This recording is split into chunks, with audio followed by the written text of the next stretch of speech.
બિહાર વિધાનસભા ચૂંટણી અત્યારે સમાચારોમાં છે, તેને લઈને પ્રચાર પડઘમ શાંત થાય તે પહેલાં જ તેજસ્વી યાદવની મોટી જાહેરાત સામે આવી છે।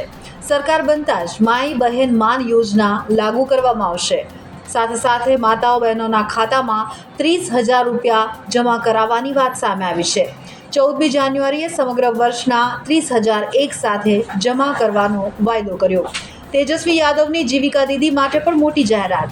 જીવિકા દીદીને કાયમી કરવાનો તેજસ્વીનો વાયદો સામે આવ્યો તો સરકારી કર્મચારીઓને જૂની પેન્શન યોજના લાગુ કરવાનું પણ વચન આપ્યું।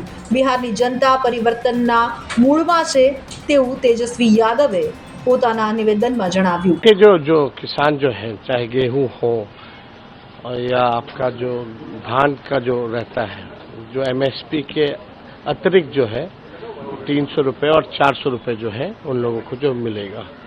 धान का अतिरिक्त 300 रुपये और गेहूं का जो है अतिरिक्त 400 रुपये हम लोग देंगे। तो धान और गेहूं का हो गया। साथ ही साथ जो सिंचाई के लिए जो बिजली जो इस्तेमाल करते हैं किसान, वो बिजली जो है मुफ्त हम लोग किसानों को देंगे।